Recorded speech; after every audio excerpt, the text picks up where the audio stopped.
श्री नरेंद्र मोदी जी के ट्वीट के बाद मिला है, वो पहचान जो मिली है वो इमेंस है, वो लोगों का प्यार जो मिला है वो इमेंस है। राम आएंगे तो अंगना सजाऊंगी, दीप जला के दिवाली मैं मनाऊंगी। मैं पापा को बोल दी थी कि पापा मेरी शादी के लिए सिंगर तो मिल गए, अब बस लड़का ढूंढ लो। क्या बात है। खास बात ये है कि बिहार के लोगों को बहुत स्ट्रॉन्ग मेंटली फिजिकली बनाती है, बहुत टैलेंट देती है। मुझे अगर 100 व्यू भी आए होंगे तो हाँ। मैं बड़ी खुश थी कि यार 100 व्यू, वो मैंने एज ए मोटिवेशन लिया। तो 100 लोगों ने भी वीडियो देखा है मेरा। देखा अभी वो 100 मिलियन हो जाएगा वो मुझे नहीं पता था।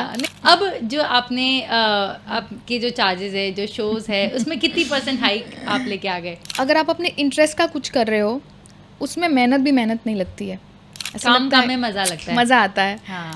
क्योंकि आप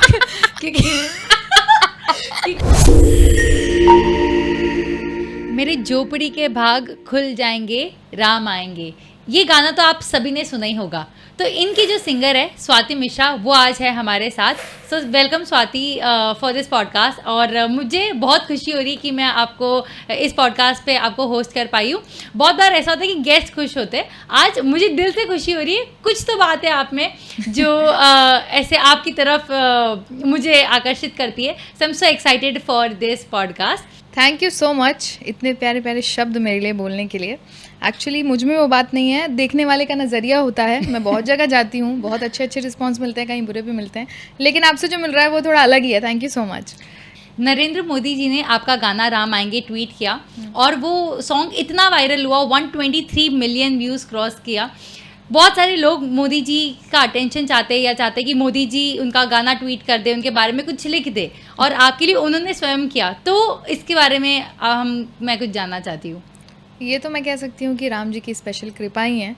ये तो ना मैंने कभी मांगा था, ना कभी सपने में सोचा था, और ना कभी ऐसा फील किया था कि जो मेरा भजन है, जो मेरा गाया हुआ गाना है, वो इस लेवल पे चला जाएगा।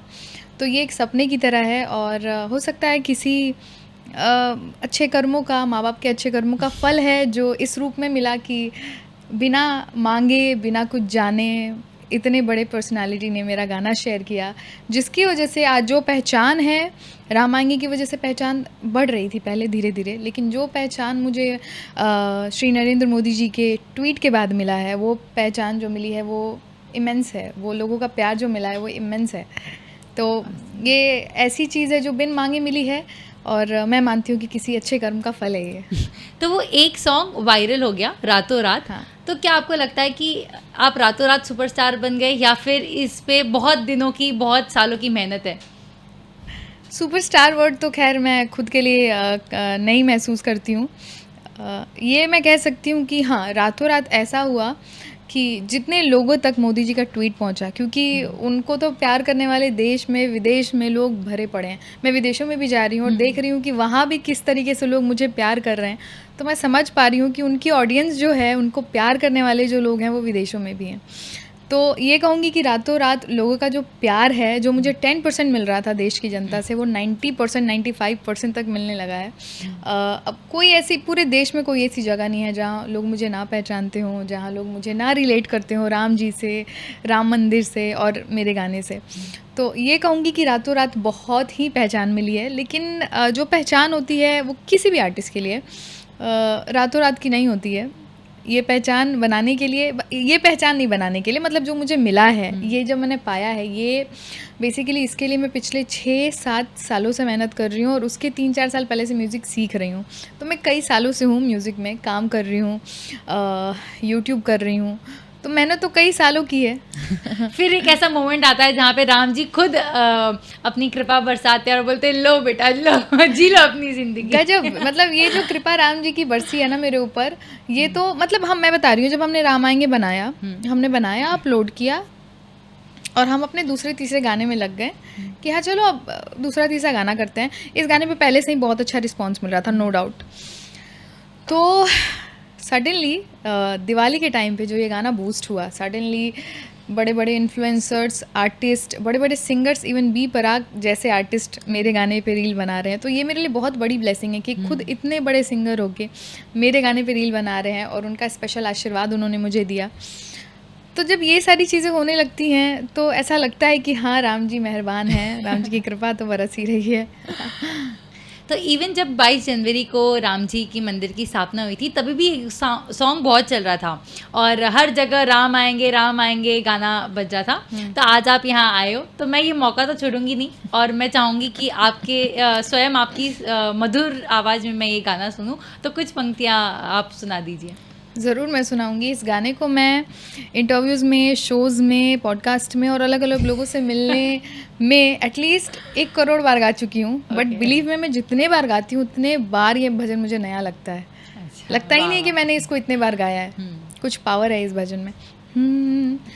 राम आएंगे तो अंगना सजाऊंगी, दीप जला के दिवाली मैं मनाऊंगी, मेरे जन्म के सारे पाप मिट जाएंगे, राम आएंगे, मेरी झोपड़ी के भाग आज खुल जाएंगे, राम आएंगे।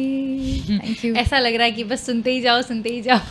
Thank you. मैं सुन पापा सुन के ही को तो इतना बड़ा बनाया आप लोगों ने उस भजन को। मैं पापा को बोल देती हूँ कि पापा मेरी शादी के लिए सिंगर तो मिल गए, अब बस लड़का आप ढूंढ लो। क्या बात है। चलिए। तो बहुत ही प्यारी आपकी आवाज़ है, बहुत ही मधुर आपकी वॉइस है सच्ची में। मतलब ऐसा होता है कि गॉड गिफ्ट है या आपको लगता है कि आपने सीखा हुआ है? मैं ये चीज़ मानती हूँ कि जो संगीत होता है ना, आर्ट कोई भी होता है ना, वो किसी को भी गॉड की तरफ से गिफ्ट ही मिलता है। ओके। उसको आप रिफ़ाइन कर सकते हो, उस पे मेहनत कर सकते हो, उस पे काम कर सकते हो, लेकिन जो सुर है और जो गाने की या फिर किसी भी आर्ट को दिखाने की जो भावना है, वो भगवान की तरफ से ही मिलती है मेरे हिसाब से। तो यस, मैं मानती हूँ कि भगवान की तरफ से गिफ्ट है। पिछले जन्म में मैं रही होगी कुछ ऐसी इच्छा कि भगवान ने ना पूरी की हो और इस जन्म में पूरी किया, पिछले जन्म में मैं संगीतकार ही रही होंगी। तो बचपन से ही मुझे गाने का बड़ा शौक़ है और बचपन से ही सब बहुत तारीफ़ करते थे गाने की और बहुत अच्छे मुझे बचपन से ही कॉम्प्लीमेंट्स मिलते थे कि बड़ा अच्छा गाती है, बड़ा अच्छा गाती है। तो मैं मानती हूँ कि गॉड गिफ्टेड होता है। इस धरती पे आप इसको सुधार सकते हो, रियाज कर सकते हो, इस पे काम कर सकते हो, अलग अलग गाने गा सकते हो, लेकिन एक इनिशियल जो बात होती है वो भगवान की तरफ से ही मिलती है। तो अब आपने धरती की बात की, तो अब मैं बात करूंगी बिहार की धरती में। और ऐसा बहुत देखा जाता है कि बहुत सारे स्टार्स, बहुत सारा टैलेंट है जो बिहार से आता है। इवन आप फिल्म स्टार्स देख लो, बड़े बड़े सुपर स्टार्स है वो भी बिहार से आते हैं, या फिर ऑफिसर्स है, IAS ऑफिसर, गवर्नमेंट की टॉप पोस्ट, वो सारे बहुत लोग होते हैं जो बिहार से आते हैं। तो मिलिट्री। बिहार की मिट्टी में ऐसी क्या बात है? बिहार की मिट्टी में ख़ास बात ये है कि बिहार के लोगों को बहुत स्ट्रॉन्ग मेंटली, फिज़िकली बनाती है, बहुत टैलेंट देती है, क्योंकि हमारी सीता मैया बिहार से हैं। तो लड़कियों में तो बिल्कुल उनका कंप्लीट जो गुण होता है वो दिखता है वहाँ की लड़कियों में। और बिहार ऐसी धरती है मेरे ख्याल से जहाँ जो मेरे ख्याल से अनएक्सप्लोर्ड है और बहुत ज़्यादा जज की जाती है, ऐसा है वैसा है, लेकिन आप कोई भी सेक्टर उठा के देख लो, वहाँ अगर बिहारी ना मिलें तो आप मुझे बताना। मैं कहीं भी जाती हूँ, कहीं भी, चाहे वो किसी होटल के मालिक हों, चाहे वो ऑर्गेनाइज़र हों, चाहे वो जो स्टेज जिनका है उनके मालिक हो, कोई भी हो, कहीं भी जाती हूँ, कोई भी हो, कहीं भी जाती हूँ, वहाँ पे बिहारी ज़रूर मिल जाते हैं। और मैं बड़ा अमेज़्ड होती हूँ कि किस किस सेक्टर में बिहारी हैं। मेरे ख्याल से बिहारी बहुत ज़्यादा एफ़र्ट करते हैं, बाकी लोगों से कहीं ज़्यादा। कहीं ना कहीं ये खुद को प्रूफ करने की भी उनके अंदर होती है कि मैं बिहारी हूँ, बाहर निकलूँगा तो जज तो पहले ही हो जाऊँगा। तो खुद को इतना स्ट्रॉन्ग और इतना टैलेंटेड करो कि लोग जज ही ना कर पाएँ। तो होता है, हम बिहारियों के अंदर बहुत जुनून होता है खुद को प्रूफ करने के लिए, खुद पे काम करने के लिए, मेहनत करने के लिए। ऐसी एक बिहारी सब पे भारी। यस। तो अब आते हैं आपकी जर्नी में कि कैसे बचपन आपका कैसा रहा और आपने सिंगिंग को एज अ प्रोफेशन कब सिलेक्ट किया? तो अगर मैं बात करूँ सिंगिंग को मैंने एज ए प्रोफेशन कब सेलेक्ट किया, तो मैं ये बार बार बोलती हूँ कि लोगों को लगे कि बड़ी फेक बन रही है, बड़ी अपने आप को होशियार बन रही है, लेकिन मैंने सिंगिंग को एज ए प्रोफेशन अपने बहुत ही बचपन में सेलेक्ट कर लिया था, जब बच्चों को ज्ञान भी नहीं होता है कि प्रोफेशन, करियर क्या होता है। तो बहुत पहले ही मुझे दिमाग में था कि मुझे यही करना है, मुझे म्यूज़िक ही करना है। प्रोफेशनली मैंने इसको सीखना शुरू किया क्लास 9th के हाफ में, मतलब 10th की शुरुआत आप समझ लो, तब से मैंने अच्छे से सीखना शुरू किया। तब मेरे पापा को नहीं पता था। 9th में जब मैंने सीखना शुरू किया था तो मेरे पापा को नहीं पता था। 10th तक आते आते उनको पता चला, और तब उनको जब पता चला तब मुझे पता चला कि यार मैं तो बिना मतलब ही डर रही थी। मेरे पापा तो मुझसे ज़्यादा पागल हो गए हैं मेरे प्रोफेशन को लेके। तो मैं सोच रही थी, और ये भी मैं बार बार बोलती हूँ कि सभी को लगता है कि राम जी की कृपा मुझ पे सडनली बरस रही है, लेकिन मैं मानती हूँ कि जैसा मुझे भगवान ने जीवन दिया है, जैसी फैमिली दी है, जैसे माँ बाप, जैसे फ्रेंड्स, जैसे लोग मुझे मिले हैं, मुझे लगता है राम जी की कृपा मुझ पे बचपन से ही बरस रही है। और ये चीज़ के लिए मैं भगवान के लिए हमेशा ग्रेटफुल हूँ, थैंकफुल हूँ। कुछ अच्छे कर्मों का, फिर मैं वही बोलूँगी, फिर कुछ अच्छे कर्मों का भगवान मुझे फल दे रहे हैं। तो पापा ने जब सपोर्ट करना शुरू किया तो मैंने सीखना शुरू किया। सीखने के बाद मैं आई बनारस म्यूज़िक से ग्रेजुएशन करने के लिए। बी म्यूज़ उस कोर्स का नाम है, बनारस हिंदू यूनिवर्सिटी से करने के लिए। उसी दौरान मैंने यूट्यूब शुरू किया। तो यूट्यूब मैंने शुरू किया था, जिसकी वजह से आज मेरा करियर है, वो मैंने शुरू किया था 2018 में। और 1-2 गाने मैंने ऐसे ही रॉ गा के अपलोड कर दिए थे रिस्पॉन्स जानने के लिए, लेकिन लोगों का रिस्पांस बड़ा अच्छा मिला। अच्छा। मेरे केस में ऐसा हुआ कि लोगों का रिस्पांस बड़ा अच्छा मिला, या फिर जितने लोगों का रिस्पांस मिला उसको मैंने पॉजिटिवली लिया। ये भी आप देखते हो ना कि कई लोगों को बहुत चीज़ें मिली होती है फिर भी शिकायत करते रहते हैं, नहीं है भाई, ज़िंदगी में कुछ नहीं है, ये है वो है। मुझे अगर 100 व्यू भी आए होंगे तो मैं बड़ी खुश थी कि यार 100 व्यू, वो मैंने एज ए मोटिवेशन लिया। तो 100 लोगों ने भी वीडियो देखा है, देखा। अभी वो 100 मिलियन हो जाएगा वो मुझे नहीं पता था। नहीं 100 भी नहीं, अभी आप आने से पहले मैंने चेक किया था 132 मिलियन। तो वही मैं बोल रही हूँ कि उन 100 लोगों को मैंने देख के बहुत मोटिवेट हो गई थी। मैंने ये नहीं सोचा कि अरे यार हज़ारों लोगों ने नहीं देखा या फिर इतने लोगों ने नहीं देखा। 2-3 गानों के बाद फिर मैं बोलूँगी यहाँ पे भगवान का आशीर्वाद है। 2-3 गानों के बाद मेरी मुलाकात हुई मोहित से, जो कि अभी तक मेरा गाना बनाते हैं। अभी तक डे फर्स्ट से लेके अभी तक वही बनाते हैं। मैंने चेंज ही नहीं किया उनको कभी, क्योंकि वो मतलब होता है ना जिसको, हाँ, इरिप्लेसेबल है, जिनको चेंज नहीं किया जा सकता। तो ऐसे हैं वो, क्योंकि जो मेरा डेडिकेशन था मेरे करियर के लिए, मेरे चैनल के लिए, कि मुझे उससे प्रॉफिट नहीं चाहिए, वो मेरा पैशन है और मैं करूँगी, वो चीज़ सेम विजन उनके अंदर भी था। हाँ, कि करते हैं, ना प्रॉफिट सोचा, ना पैसे का सोचा, ना नेम फेम, कुछ नहीं सोचा था हमने, बस हम चैनल पे काम कर रहे थे।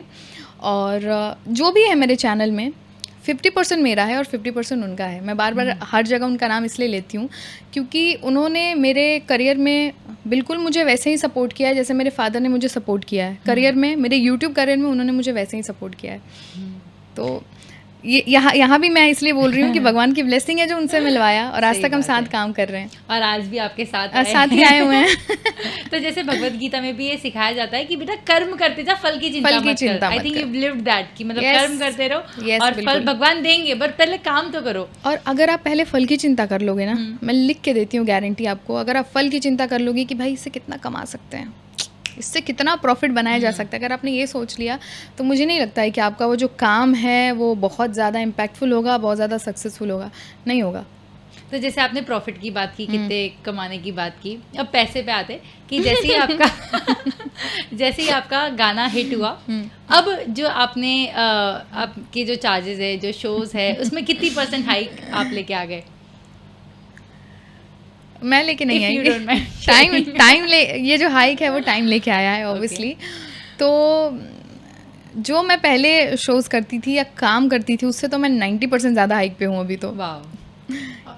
क्योंकि जब आप इस तरीके से वायरल होते हो, देश विदेश में वायरल हो जाते हो, तो आपके पास बहुत सारे काम आ जाते हैं एक साथ, तो आपको भी कुछ सेलेक्टिव ही काम करने पड़ते हैं, आप सब नहीं कर पाओगे। तो इसलिए सेलेक्टिव जगहों पे जाने के लिए, सेलेक्टिव काम करने के लिए, और मेरे लिए ये जो प्राइस है वो बहुत ज़्यादा मैटर नहीं करता है, मेरे लिए अच्छा काम मैटर करता है। अगर कहीं से ऐसा काम आ रहा है जहाँ पे मुझे दिखता है कि ये जो जगह है, ये जगह बहुत प्रेस्टिजियस है, तो मैं वहाँ तो पैसे की डिमांड ही नहीं करती हूँ, मांगती नहीं हूँ पैसे। मैं काम में, अभी भी काम में ही बिलीव करती हूँ। पैसे की तरफ जाऊँगी, मुझे पता है पैसे की तरफ जाऊँगी, ज़्यादा ऊंच नीच सोचने लगूँगी ना, तो जो मिला है वो छिन सकता है। तो क्या आपको लगता है कि आपकी इस पूरी जर्नी में लक फैक्टर ने काम किया है? हाँ, लक फैक्टर ने काम किया है और साथ ही आशीर्वाद है माँ बाप का। काफ़ी सालों से मेरे माँ बाप मेरे ऊपर मेहनत कर रहे हैं। मेरे पापा सब कुछ छोड़ देंगे, कुछ भी छोड़ देंगे, लेकिन अगर मेरा काम हो तो वो नहीं छोड़ेंगे, भले उनका बिज़नेस में लॉस जा रहा हो। मेरी मम्मी का भले ही नींद ख़राब हो रही हो, हाउसवाइफ्स जो होती हैं वो क्या करेंगी, भले ही किचन में उनका खाना जल रहा हो, उनकी नींद ख़राब हो रही हो, लेकिन अगर मुझे वहाँ पे टाइम देने की बात है, मेरे लिए कुछ करने की बात है, तो पहले वो मेरे लिए करेंगी। तो ये जो मेहनत है और जो आशीर्वाद है माँ बाप का, वही लक के रूप में आया है। आई थिंक ये सपोर्ट बहुत मैटर करता बहुत है। मैटर करता है। बहुत सारे बच्चे सपने देखते हैं बट पेरेंट्स सपोर्टिव नहीं होते, और यही एक सपोर्टिव पेरेंट्स होना भी एक बहुत बड़ी बात है। बहुत बड़ी बात है। तो अब आते हैं कि आप बनारस से मुंबई आए। हाँ। तो रियलिटी शोज में ये बोलते हैं कि आप मुंबई आ रहे हो जब कोई कंटेस्टेंट सिलेक्ट हो जाता है। तो क्या आपको लगता है कि मुंबई ने आपको सिंगिंग सपने को पूरे करने के लिए मुंबई ने आपको बुलाया?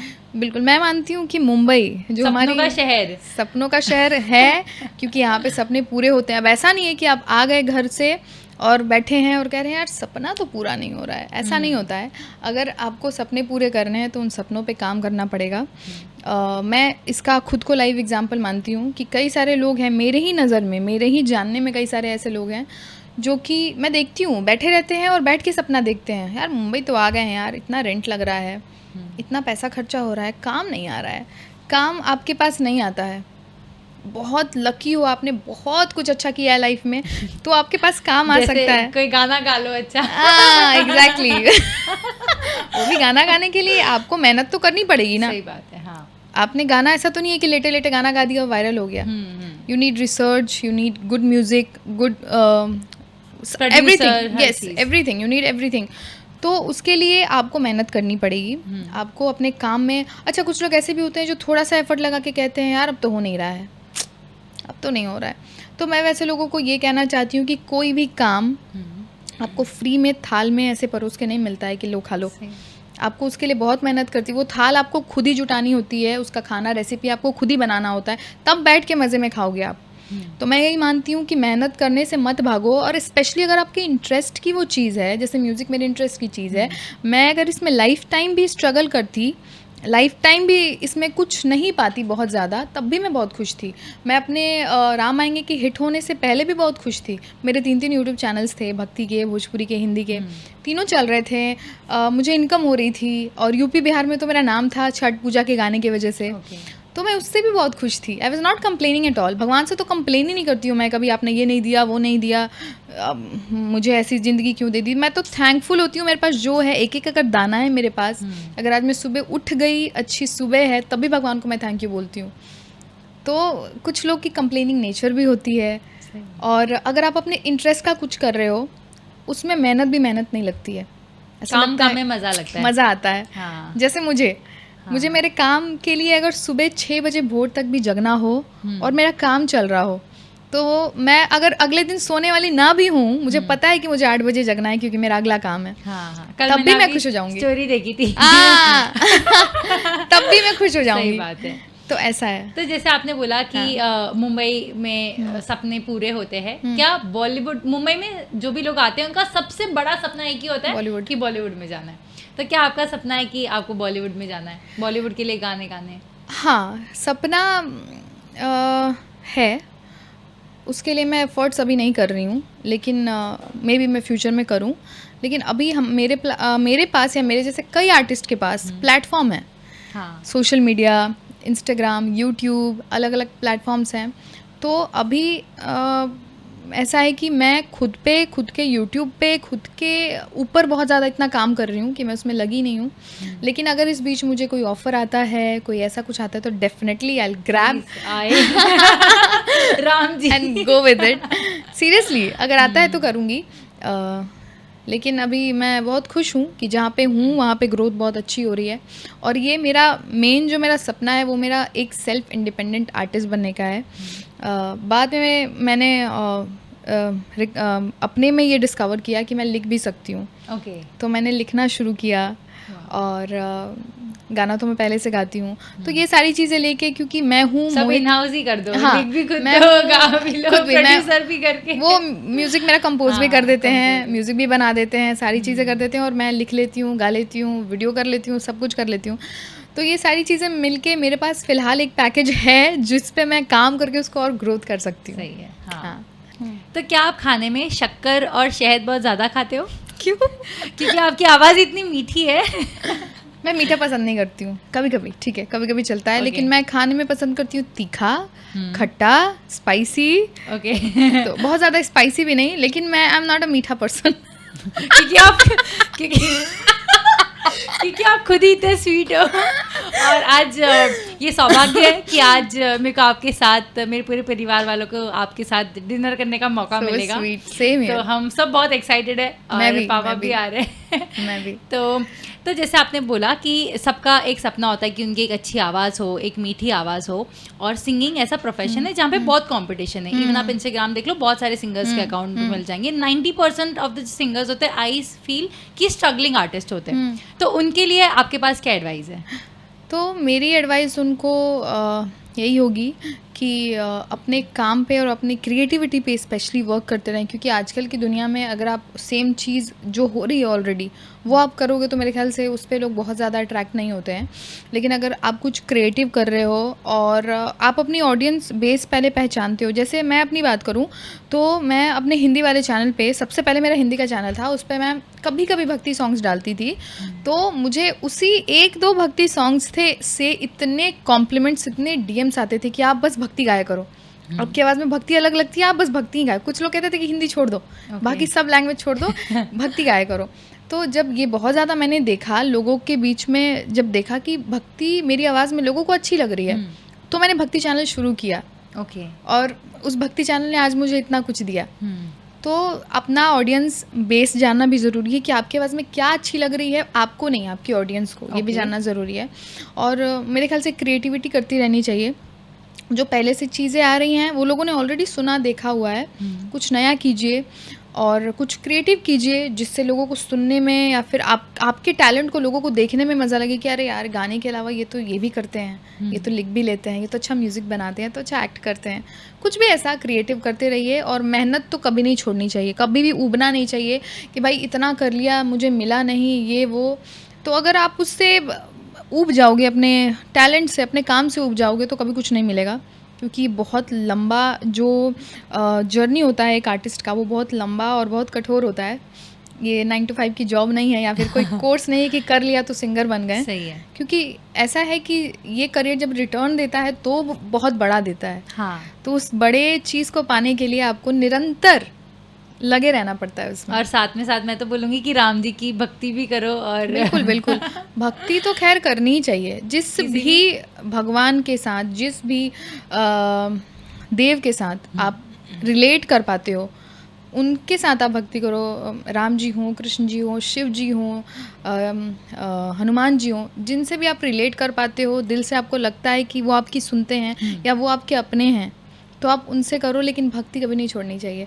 अच्छा। बचपन से मैंने ये फील किया है कि, और ये बहुत मेरे सौभाग्य की बात है कि मैं ऐसे जगह पे जन्मी हूँ बिहार में, जहाँ पे आज भी लोग बहुत ही ज़मीन से जुड़े हुए हैं। छोटी छोटी चीज़ों में पूजा होती है, छोटी छोटी चीज़ों में भगवान को याद किया जाता है।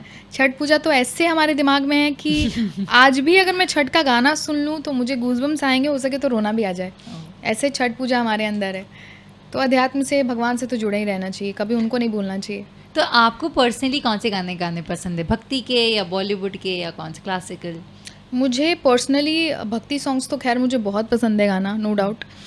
मुझे हिंदी सॉन्ग्स भी गाना बहुत पसंद है, और मुझे बेसिकली वैसे सॉन्ग्स गाना पसंद है, चाहे वो भक्ति हो, चाहे वो हिंदी हो, चाहे भोजपुरी हो, जिस गाने में भाव हो। अब लोग कई गाना ऐसा गा के बस अपलोड कर देते हैं जिसमें भाव ही, आवाज़ भी अच्छी है, बहुत सुर में भी गाते हैं, लेकिन उस गाने में भाव ही नहीं होता है। हाँ। अब क्या एक्सप्रेस करना चाहते हो वो होता ही नहीं है। मेरे गाने का, गाने बनाने का सेंटर जो पॉइंट होता है वो भाव होता है कि मेरे मन में जो राम जी को लेके चल रहा है वो आप तक पहुंच जाए। सही है। या मेरे मन में अगर मैं कोई लव सॉन्ग गा रही हूँ तो मेरे मन में अपने लव्ड वन को लेके जो भाव चल रहा है वो आपके दिल तक पहुंच जाए। ये मैं नहीं जानना चाहती, ये ऑडियंस जानना चाहती है। ऑडियंस जानना चाहती है, तो देखिए क्या है, कमिंग सून। देखिए क्या है, कुछ चीज़ें जो होती हैं वो चीज़ें अगर ना बताई जाएं तो ही ठीक रहती है, क्योंकि अच्छा। नज़र लग जाती नहीं, है। कभी ना कभी तो बतानी पड़ेगी ना। वो तो एक टाइम ऐसा आता है कि लोगों को पता अब चल ही सबका जाता टाइम है। आएगा। सबका टाइम आता है, मेरा भी आ जाएगा तो सही पता है। तो चल ही जाएगा। तो आई होप कि जो भी हो उनको तो यार सही है, सुबह उठो और एकदम कोयल मधुर जैसी आवाज़ में वो उठा भी एकदम प्यार से। ज़रूरी नहीं है कि मैं गाती कोयल जैसा हूँ तो मैं अच्छा। उनको कोयल जैसा हर वक्त नहीं, आपको बोलूँगी। गुस्सा आता है, आपके गुस्से में भी बहुत। मिठास होगी। मुझे बहुत गुस्सा आता है। अच्छा। मेरा गुस्सा अनकंट्रोल होता है कभी ओह। कभी, मैं एक्सट्रीम गुस्सा जाती हूँ। हम्म। लेकिन ठीक है, मुझे लगता है सबको होता है, सबको, मतलब हाँ, कुछ ना अगर सही नहीं चल रहा होता है तो कुछ जैसे अभी अपने म्यूजिक की बात तो कर ली, बट बहुत सारी ऐसी बातें होगी जो आपके बारे में किसी को भी नहीं पता है। आप जो सोशल मीडिया पे दिखाते हो वो एक आपका पिक्चर है, बट ऐसी कौन सी बातें हैं जो आपकी ऑडियंस को बिल्कुल नहीं पता है? बहुत सी बातें हैं, जैसे गुस्से वाली जो आपने बात उठाई है, कई लोगों को यकीन नहीं होता है सुन के कि मैं गुस्सा भी करती हूँ, लेकिन मैं जब गुस्सा करती हूँ तो एक्सट्रीम करती हूँ। मेरे फैमिली वाले, मेरे आसपास वाले लोग जानते हैं। बस करना मत यहाँ। नहीं करूँगी ये चीज़ें। और भी कई चीज़ें हैं, जैसे मैं गुस्से की से रिलेट करके बोल रही हूँ कि मैं एक्सट्रीम इमोशनल हूँ। गुस्सा भी एक इमोशन है। Okay. जब आता है गुस्सा तो बहुत ज़्यादा आ जाता है, और जब प्यार आता है तो भी बहुत ज़्यादा आता है। जब किसी के लिए दया आती है तो वो बहुत ज़्यादा आती है। मेरा जो इमोशन है वो एक्सट्रीम रूप में बाहर आता है, और कभी कभी मुझे इससे प्रॉब्लम भी होती है कि मैं किसी को भी देख के इतना फील करने लग जाती हूँ। रोड पे भी मैं किसी को देख लूँ किसी ऐसी स्थिति में, तो वो चीज़ मुझे एक हफ्ते तक हॉन्ट करेगी, और वो चीज़ मेरे दिमाग में चलेगी। मैं उस चीज़ को लेके रोऊंगी, मैं ओवर थिंक करूँगी कि ऐसा क्यों हो गया उसके साथ। या फिर मैं सोशल मीडिया पे स्क्रॉल कर रही हूँ, स्पेशली अगर मैं किसी एनिमल को लेके, डॉग्स को लेके, पेट्स को लेके कोई वीडियो देख लूँ अगर ऐसा कुछ, तो वो चीज़ मुझे डिस्टर्ब करके रखती है एक हफ्ते तक, और मैं बहुत उसके पीछे अपना पूरा जो काम धाम है छोड़ के मैं उसके पीछे डिप्रेशन में चली जाती हूँ कि ऐसा क्यों हुआ। तो ये चीज़ है मेरे साथ कि मैं एक्सट्रीम इमोशनल हूँ, और थोड़ा इस चीज़ को मैं कंट्रोल करना चाहती हूँ, लेकिन नहीं हो पाता है, कि बचपन से ऐसी ही हूँ। तो आपको लगता है कि आपके इमोशंस बहुत कंट्रोल करते हैं आपकी लाइफ को? हाँ बिल्कुल, मेरे इमोशन ही कंट्रोल करते हैं मेरे लाइफ को। कई बार कई चीज़ें ऐसी होती हैं जो अच्छी हो सकती थी, लेकिन मेरे इमोशनल कंट्रोल ना होने की वजह से वो चीज़ें और वर्स होती चली जाती हैं। अच्छा, तो जैसे आपने कुत्तों की बात कही, NIC की आपके हाथ पे एक Yes. डॉग का टैटू है, तो इसके पीछे का क्या स्टोरी है, और डॉग का टैटू क्यों बनाया, शेर का क्यों नहीं बनाया? इसके पीछे की स्टोरी है, मैं टैटूज़ बिल्कुल पसंद नहीं करती थी। मुझे जो लोग टैटूज़ बनाते थे मैं सोचती थी कि क्या सोच के बनवाते हैं, बट इसके पीछे का मैंने जब चीज़ें जानी, शहरों में तो लोग स्टाइल के लिए बनवाते हैं, लेकिन गांव में इसका महत्व बहुत ज़्यादा है। गांव डॉग का टैटूज़ का, अच्छा, टैटूज़ okay, का, हाँ. डॉग पे भी आती हूँ। ओके। टैटूज़ का महत्व बहुत ज़्यादा है। इसका मतलब ये होता है कि ये एक जो बार है, दिखा दो कैमरे पे सबको टैटू। ये जो है टैटू, ये आपके मरने के बाद भी आपके साथ जाता है। अगर आप अगला जन्म लेने वाले हो तो अगले जन्म में भी आपके साथ वो चीज़ जाता है। ओके। तो जो फैमिली है वो तो आपकी अपनी ही है, वो आप कहीं भी रहोगे वो आपकी अपनी ही रहेगी। लेकिन जिनको आप अपनी लाइफ में लेके आए हो, जिनको अपने लाइफ से ज़्यादा प्यार करते हो, मैंने उनका नाम यहाँ लिखवाया है। और लाइफ में आगे आने वाले जितने मेरे पेट्स होंगे, डॉगीज़ या फिर किसी भी रूप में, तो मैं उन सब का नाम लिखवाऊंगी, ताकि अच्छा। मैं हर जन्म में उनको पाऊँ। ये मिट्टी है जो कि मुझे मेरे पापा ने अभी से 6 साल पहले 2018 में गिफ्ट दिया था मेरे बर्थडे पे, और वो आई थी लाइफ में मेरे, बहुत सारा लक लेके आई थी। और ये बर्फ़ी है जिसको मैं मुंबई में लेके आई थी, क्योंकि मैं नहीं रह सकती हूँ डॉग्स के बिना, अच्छा, पेट्स के बिना। लेके आए उनको? हाँ, मुंबई लेके आई थी उसको।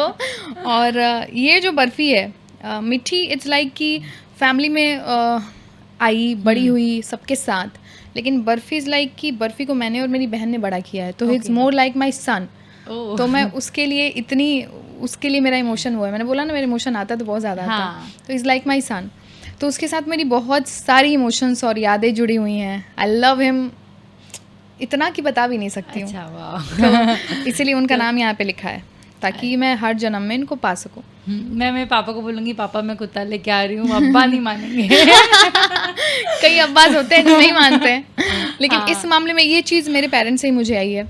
मेरे पापा भी अपने बचपन की बात बताते हैं, जब उनके पेरेंट्स नहीं मानते थे, तो घर के पीछे बगीचे में उन्होंने डॉग का एक छोटा सा घर बनाया हुआ था, वहाँ वो लेके आते थे और जब रात भर वो रोते थे, घर के लोगों को पता चलता था तो भगाते थे डॉग्स को, लेकिन स्टिल पापा को बचपन से ही शौक है। मम्मी बहुत ज़्यादा एक्सेप्ट नहीं कर पाती थी, लेकिन प्यार मम्मी उतना ही करती थी, लेकिन छूना एक्सेप्ट करना नहीं कर पाती थी। लेकिन जब मिठी आई थी लाइफ में तो वो बहुत ही कम डेज़ में आ गई थी, बहुत छोटी थी तो आ गई थी। तो मम्मी ने उसको देख के मम्मी को बहुत ही ज़्यादा उस पर दया आ रही थी कि इतने छोटे बच्चे को लाके उसके माँ से दे दिया है। तो मेरी मम्मी ने फिर उसको प्यार करना शुरू किया, और वहाँ से तो अभी ऐसा है कि मम्मी के गोद में ही दोनों सोते हैं। अच्छा, तो अभी दोनों एक तो दोनों इधर चले है और गए। एक बर्फी इसलिए चला गया है क्योंकि मेरे लाइफ में भी काम बहुत ज़्यादा बढ़ गया है अच्छा। आफ्टर जनवरी। हाँ, तो गाना वायरल होने के बाद यस, अयोध्या का तो रहती नहीं हूँ मैं मुंबई में, और जब मैं रहती नहीं हूँ तो इट्स लाइक कि वो और मेरी बहन हाउस अरेस्ट हो जाते हैं। ना मेरी बहन कहीं बाहर जा पाती है, ना वो कहीं जा पाता है। मैं रहती थी तो हम तीनों कहीं घूमने ध्यान जाते रखते थे, थे, अच्छा। या फिर मैं घर पे रहती थी तो मेरी बहन जाती थी, मेरी बहन रहती थी तो मैं जाती थी घूमने।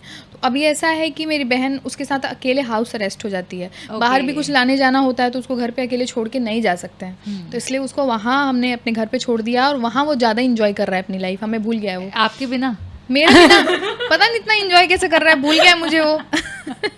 मेरी मम्मी पापा और मिठी के साथ ज़्यादा उसका। हाँ, सिंगिंग के अलावा आपको और क्या क्या करना पसंद है? सिंगिंग के अलावा मुझे बहुत कुछ पसंद है। मुझे घूमना बहुत पसंद है, जो कि मैं अपने प्रोफेशन के हिसाब से तो घूम ही रही हूँ, बट वो घूमना नहीं है, वो आप काम के पर्पज से जाते हो। हाँ, तो मुझे घूमना बहुत पसंद है, स्पेशली मुझे पूरा इंडिया घूमना है। जब मुझे टाइम मिलेगा तो मैं पूरा इंडिया घूमना चाहूँगी। अभी मैं रिसेंटली एक जगह पे गई थी, जैसलमेर। वहाँ हमारे पास 2 दिन का टाइम था, 2 दिन का शो था। एक दिन का शो ख़त्म करके और अगले दिन पूरे दिन खाली था, तो हमने जैसलमेर एक्सप्लोर किया था। क्या मज़ा आया था उस जगह पे, बहुत अभी तक यादें मेरे दिमाग में चल रही हैं। अच्छा। बहुत मज़ा आया था। और अभी मैं अफ्रीका गई थी, युगांडा। हाँ, आपका शो था। यस, वहाँ पे भी था। तो वहाँ पे भी 1 दिन का टाइम था, तो वहाँ भी थोड़ा बहुत एक्सप्लोर हमने किया था, और बहुत ही ब्यूटीफुल जगह है, बहुत मज़ा आया। तो एक तो घूमना पसंद है, दूसरी चीज़ मुझे कभी कभी कुछ अच्छा खाना पकाना पसंद है। नॉट पकाना? हाँ, पकाना, not on regular basis. I hope मैं नहीं पका रही हूँ आपको। खाना बनाना बहुत पसंद है, कुकिंग। अच्छा, अच्छी चीज़ है, ऐसा नहीं है कि रोज़ दाल चावल बना रहे हो। वो क्या चीज़ पसंद है आपको सबसे अच्छा खाना में? आप क्या अच्छा बना लेते हो? मुझे खाना में नहीं, ये मैं इसलिए पूछी ताकि आपको इंटरव्यू में काम आएगा। तो खाना में मुझे पनीर की सब्जियां सारी बनाने आती हैं, अच्छी आइटम्स। पनीर बटर मसाला, कढ़ाई पनीर, पनीर चिल्ली मैं नहीं अच्छा बनाती हूँ, पनीर चिल्ली मोहित बहुत अच्छा बनाते हैं। और बाकी मतलब ये से इंडियन जो डिश होती है वो बनाने मुझे बहुत अच्छे से आती है। और साथ ही मुझे कुछ मतलब ऐसे रेगुलर बेसिस वाला खाना मुझे पकाना पसंद नहीं है। फैंसी चीज़ें जो होती हैं वो मुझे पकाना, हाँ, वो पकाना बहुत पसंद है। और इंडिया में आपकी सबसे फेवरेट जगह कौन सी है घूमने के लिए? इंडिया में? हाँ, सबसे फेवरेट जगह इंडिया में अगर सच बोलूँ, दिल से बोलूँ तो अयोध्या। ओह वाह, आप गए हो अभी तक? हाँ, मैं जा चुकी हूँ, दर्शन भी कर चुकी हूँ। आपका एक्सपीरियंस? मज़ेदार, बहुत मज़ेदार।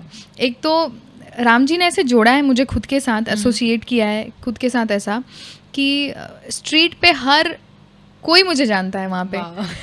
तो फिर मैं वहाँ गई, वहाँ पे इतने सारे लोग आए हैं दर्शन के लिए, लेकिन सब मुझे जानते हैं।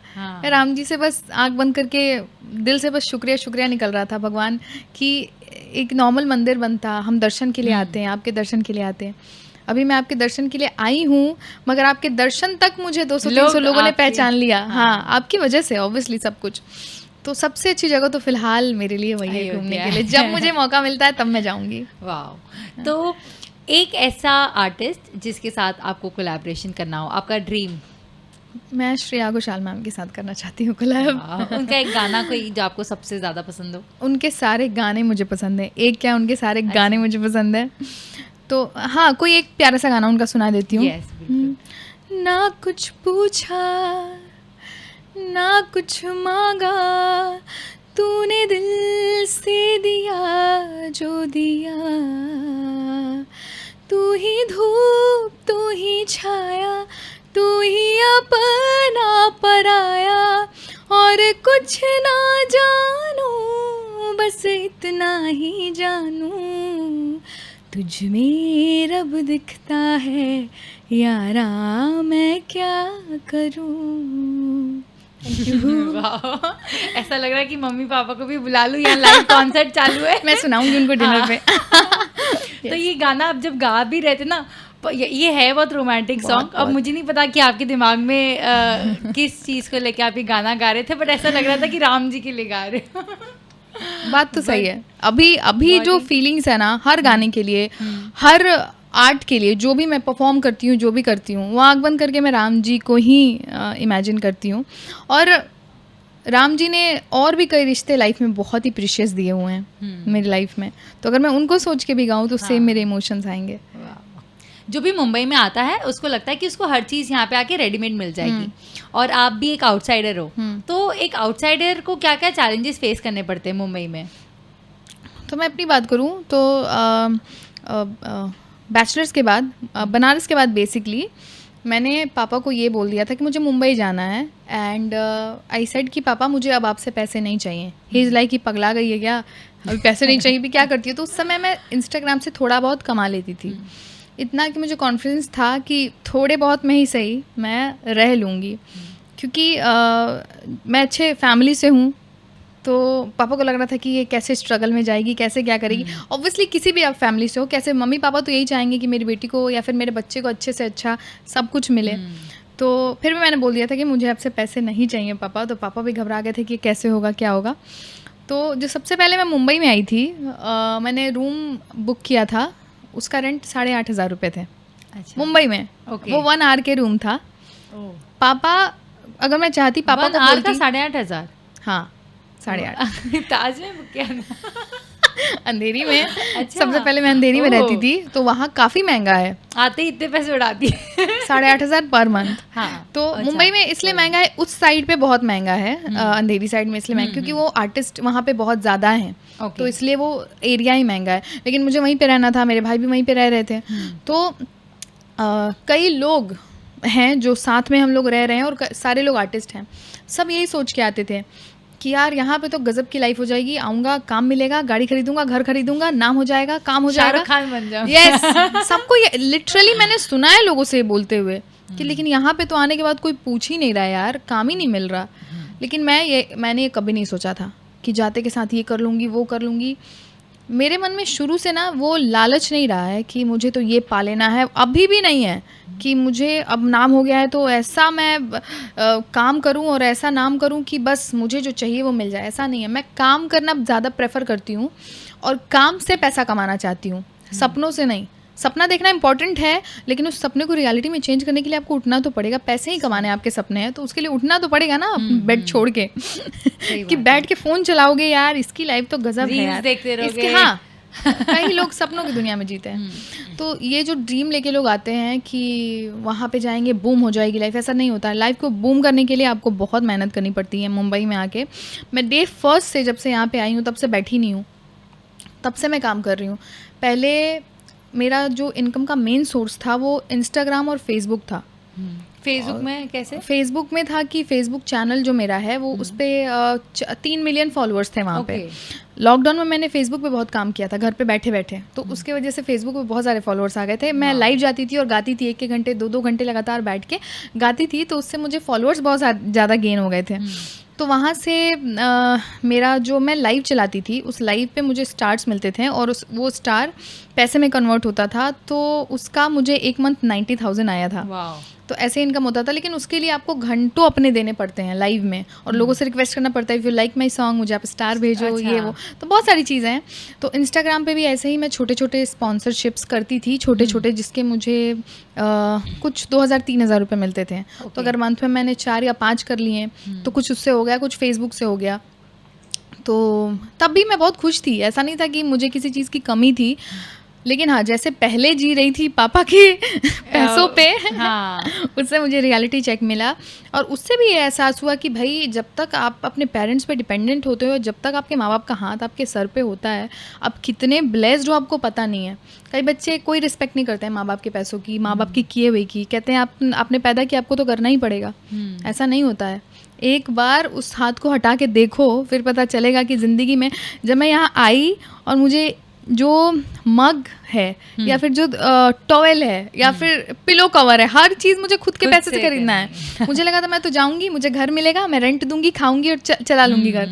लेकिन जब मुझे रियलिटी चेक मिला कि यार ये बेडशीट भी मुझे खुद के पैसों से खरीदनी है, नमक भी खत्म हो गया, मुझे खुद के पैसों से खरीदनी है, तो बेडशीट खरीदनी क्या धोनी भी है? धोनी भी है खुद से भाई। सर दर्द बिल्कुल। तो ऐसा हुआ। लेकिन अगर आप मुंबई में आके मेहनत करते हो, जितने भी नए लोग हैं जो आना चाहते हैं मुंबई, जो डेडिकेटेड है काम के लिए, सपनों को लेके आना और सपनों पे काम करने में फ़र्क होता है। कई लोग बहुत ही गंभीर सपना लेके आते हैं कि ये जिद वाला, कि जिद मतलब वाला, करके ही जाना है, ये करके जाना है, लेकिन करते कुछ नहीं है। और कई लोग होते हैं जो बहुत ज़्यादा बकवास नहीं करेंगे लेकिन काम बहुत करते हैं, काम में बिलीव करते हैं। सही है। तो मेहनत is the key.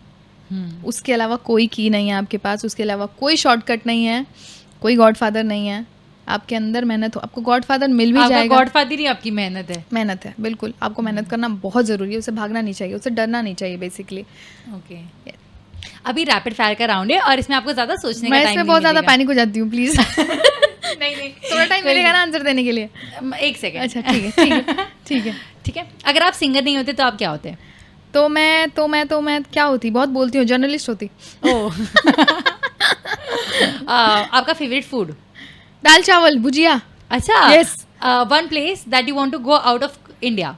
Out of India Paris. अच्छा। Yes. अगर आप उधर प्रपोजल ऐसे मैनिफेस्ट कर रहे हो?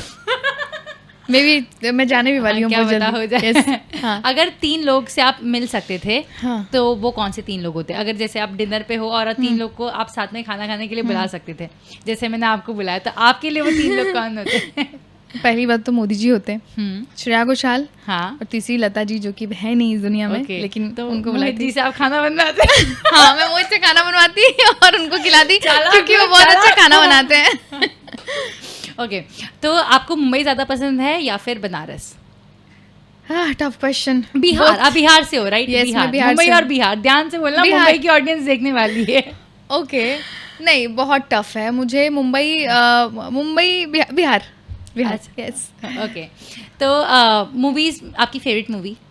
मेरी फेवरेट मूवीज़, मैं बहुत ज़्यादा मूवीज़ नहीं देखती हूँ, लेकिन फिर भी अगर फेवरेट मूवी आप कहोगे तो कुछ 3 इडियट्स या पिंक मूवी या फिर ऐसे कुछ सीरियस या साइको वाली जो मूवी होती है, वो मूवीज़ मुझे अच्छे लगते ओके, हैं। तो अगर आप पे एक मूवी बने तो आपको क्या लगता है कि ऐसा कौन सा स्टार है जो आपका कैरेक्टर को एकदम जस्टिस देगा?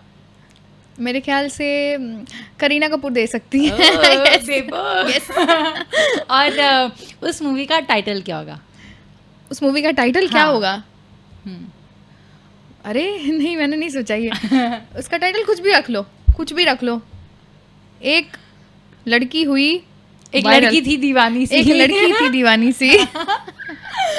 चलो, बहुत मजा आया मुझे आपसे बात Same here, करके, बहुत मजा आया। और बहुत फन था। आई एम श्योर कि जो भी ये पॉडकास्ट देखेंगे उनको भी बहुत मजा आएगा। और बहुत सारे हैं जो सिंगर बनना चाहते हैं और उनसे आई एम श्योर कि उनको ये बहुत हेल्प करेगा। तो सबकी लाइफ में चैलेंजेस आते हैं और ये जो पॉडकास्ट का नाम है वो है अनस्टॉपेबल विद सुरभि। तो irrespective of the challenges you are unstoppable, और इसी की वजह से आपने पैसे, नेम, फेम, जो रिस्पेक्ट है वो कमाई है। तो एक ऐसी लास्ट पीस ऑफ एडवाइस क्या है जो आप ऑडियंस को देना चाहोगे टू बी अनस्टॉपेबल? खुद पे भरोसा करना बहुत इंपॉर्टेंट है। कई लोगों का भरोसा ही खुद पे नहीं होता कि मैं कर ही नहीं पाऊंगा, लेकिन खुद पे भरोसा, मेरे में भी ये कमी थी, लेकिन मेरे आसपास के लोगों ने मुझे बहुत ज़्यादा कॉन्फिडेंस से फिल किया और मुझे खुद पे भरोसा किया। और सब दूसरी चीज़ है पॉजिटिव रहना। यूनिवर्स को हर चीज़ के लिए थैंक यू बोलना, भगवान को हर चीज़ के लिए ग्रेटफुल रहना बहुत ज़रूरी है। अगर आपके लाइफ के सारे एफर्मेशन, सारे लाइफ की जो आपकी बातें हैं अपने करियर को लेके, जो आप करना चाहते हो, पॉजिटिव हो जाएंगी ना, कि मैंने ये पा लिया, मैं ये अवार्ड ले रही हूँ, मैं ये कर रही हूँ, मैं मोदी जी से प्रमोट हो रही हूँ, मैं ये कर रही हूँ, तो आपके लाइफ में कहीं ना कहीं से वो चीज़ें घूम के आती हैं। और ये बात 100% सत्य है, मैंने अपने लाइफ में फील किया है। Manifestation works. आप मानते हो इसमें? यस, एंड इट वर्क्स, ये Yes, होता है, it works, definitely. 100%। तो मैनिफेस्ट करो, मेहनत करो। और एक चीज़ जो मैंने पर्सनली सीखी है इस पॉडकास्ट से, बहुत सारी चीज़ें सीखी है वैसे तो, बट एक चीज़ है, लाइफ में कंप्लेन नहीं करना है किसी भी सिचुएशन में। और तुम्हारे पास खाने के लिए खाना है, टेबल पे आ जाता है, कपड़े है, घर है रहने के लिए, तो कंप्लेन नहीं करना है। अगर आपके पास रोज खाने के लिए खाना है, रहने के लिए घर है, पहनने के लिए कपड़ा है, फैमिली है, फैमिली में कोई भी हो सकता है, अगर इतने चीज़ें हैं आपके पास तो आपको ज़िंदगी में कभी किसी चीज़ के कंप्लेन नहीं करना चाहिए, क्योंकि कई लोग है ना जो कि खाने के बिना भूख से मर जाते हैं, रहने को नहीं मिलता है, बिजली से मर जाते हैं, पानी से मर जाते हैं, धूप से मर जाते हैं, बेसिक फुटपाथ चीज़ें पे। जो यस, है। अगर आपके पास ये बेसिक चीज़ें हैं तो उस चीज़ को लेके आप कई चीज़ें लाइफ में बना सकते हो। कंप्लेन मत करो लाइफ में, ये नहीं है, वो नहीं है, ऐसे नहीं हुआ, वैसे नहीं है, भगवान ने ये नहीं दिया, वो नहीं दिया। भगवान ने तुम्हें जो दिया है ना, पहचान लोगे ना तो फिर तुम ही तुम होगे। उस दिन you will be unstoppable. Yes, you will be unstoppable that day. Thank you so much for Thank being you. here and बहुत मज़ा आया। Thanks And to you भगवान too. आपको ढेर सारी खुशियाँ दे, ढेर सारे सक्सेस दे आपके you और so आपके much. परिवार वालों का स्वास्थ्य बहुत अच्छा रहे Thank और you. साल आता रहे जाता रहे। आप हमेशा हमेशा ऐसे ही मुस्कुराते रहो। Thank you so much. I wish exact the same for you. Thank you. Thank you. Thanks a lot.